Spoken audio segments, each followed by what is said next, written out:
Is my day 4 इन पुणे। अब मुझे समझ आ रहा है कि मम्मी सही बोलती थी। गोवा में मुझे बोलती थी कि बाहर जाके पता चलेगा। तब मुझे लगता था कि ड्रामा कर रही है। सच्ची में मुझे ऐसा लगता था। अब पुणे पुणे आके पता चलता है, वो जो उनके वर्ड्स थे ना, वो मेरे दिमाग में रोज़ इको करते। लाइक बाहर जाके पता चलेगा, बाहर जाके पता चलेगा, बाहर जाके पता चलेगा। और ये मेरे दिल को इतना, मतलब सच में अभी पता चल रहा है कि क्या होता है इंडिपेंडेंट लाइफ बनने का सपना। गोवा में मेरा कॉन्फिडेंस एक अलग पे लेवल पे था। मुझे लगता था मैं इंटेलिजेंट हूँ, मैं टैलेंटेड हूँ, करियर ओरिएंटेड हूँ, कॉरपोरेट गर्ल मटेरियल हूँ एकदम, लाइक सूट बूट। आने से पुणे आने के बाद मैंने क्या इमेजिन किया था पता है आपको? मैं फॉर्मल क्लॉथ्स में पहन के ऑफिस जाऊँगी, लैपटॉप लेके कॉफ़ी शॉप में काम करूँगी। मतलब काम होगा या ना होगा, लेकिन मैं कॉफ़ी शॉप में लैपटॉप लेके ही बैठूँगी, इंग्लिश में मीटिंग अटेंड करूँ। Yes sir, yes yes, I am ready for that, yes sir. और रियलिटी, मैं रूम पे बैठ के यूट्यूब पे सर्च कर रही हूँ how to become a successful without hard work. सबसे पहला शौक मुझे लिंक्डइन पे मिला है।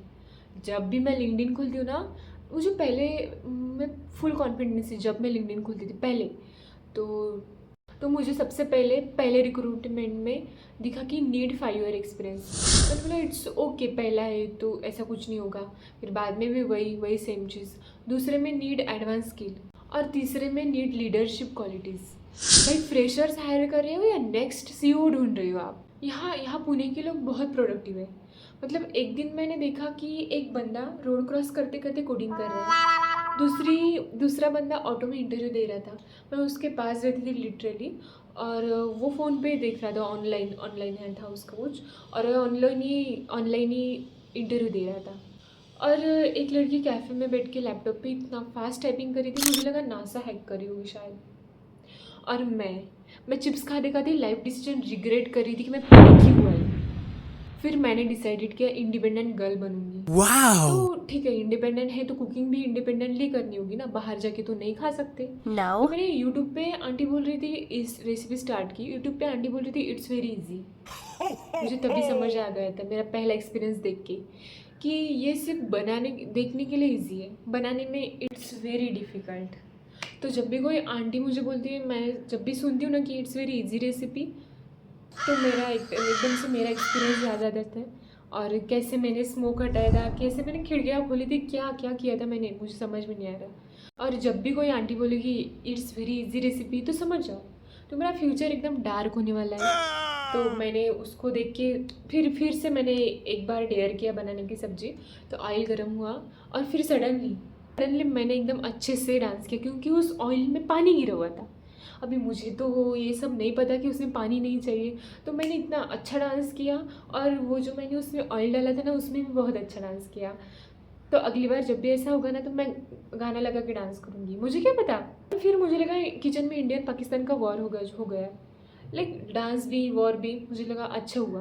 फिर स्मोक, फिर पैनिक, फिर इमोशनल डैमेज, वही वही मेरे साथ आज हुआ। एंड में क्या खाया मैंने? एंड में वड़ा पाव, पुणे फेमस डिश। ये खा के मुझे कॉन्स्टिपेशन का हो रहा है अभी। अभी क्या क्या बताऊँ। और पुणे में ट्रैवल करना भी एक सर्वाइव गेम है।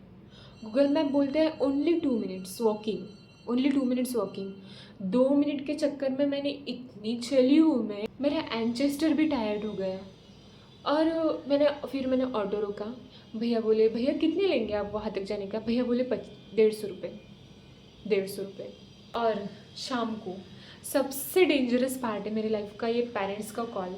मम्मी रोज़ सेम क्वेश्चन बोलते, बेटा जॉब मिला? मैं बोलती मम्मी अभी मिल जाएगा, प्रोसेस में, कौन सा प्रोसेस में? डिप्रेशन में जा रही हूँ लिटरली। गोवा में नहीं, गोवा में मैं बहुत शांति, यहाँ आके मेरे बाल झड़ रहे हैं लिटरली, आप देख सकते हो। ये जो है ना, ये मेरा गंजापन बाहर आ रहा है यहाँ पे आके। मैंने डिसाइडेड किया बस आज प्रोडक्टिव बनूंगी। आज से लैपटॉप सेटअप किया, कॉपी सेटअप की, मोटिवेशनल म्यूजिक लगाया, स्टडी टेबल एस्थेटिक किया। फिर फिर 2 घंटे पिंटरेस्ट पे रूम डेकोर देख रही थी। और वो लोग पिंटरेस्ट के लोग क्या दया डालते हैं यार कंटेंट। मतलब कोई उससे बाहर आ ही नहीं सकता 2 घंटे के अलावा। 1 मिनट देख के कोई पिंटरेस्टेड बाहर नहीं आ सकता। जो भी पिंटरेस्ट देखता है ना, वो फुल टू टाइम पास कर। ऑनेस्टली गोवा में मुझे लगता था मैं लाइफ में बहुत आगे जाऊँगी, जाऊंगी या ऑब्वियसली जाऊंगी, लेकिन आगे हूँ ऐसा लगता था। पुणे आके पता चला कि मैं बस कॉन्फिडेंस थी। हाँ स्ट्रगल है, टेंशन है, हाँ बैंक बैलेंस भी डेंजरस है, डेंजरस है। इट्स ओके, बट स्टोरी बहुत इंटरेस्टिंग हो गई है। और इसकी समरी जो है, लाइक जॉब नहीं मिला, मनी नहीं है, पीस तो 1 टक्का भी नहीं है, मनी भी तो है मेरे पास, घर वाले अभी भेज रहे हैं, मैं जॉब पे नहीं हूँ तो वो मुझे अनलिम दे रही है जितना चाहिए जितना लगता है। पर कंटेंट कंटेंट आपको अनलिमिटेड कर मिलेगा। लाइक करो, सब्सक्राइब करो, और प्लीज़ वीडियो पूरा देखना। डे 5 में शायद मैं ऑफिशियली कॉर्पोरेट ज़ॉम्बी बन चुकी होगी। तो ज़ॉम्बी बनने के लिए, ज़ॉम्बी को देखने के लिए तैयार हो जाओ। चाहे तो मैं कुछ भी बोल रही हूँ। Bye bye.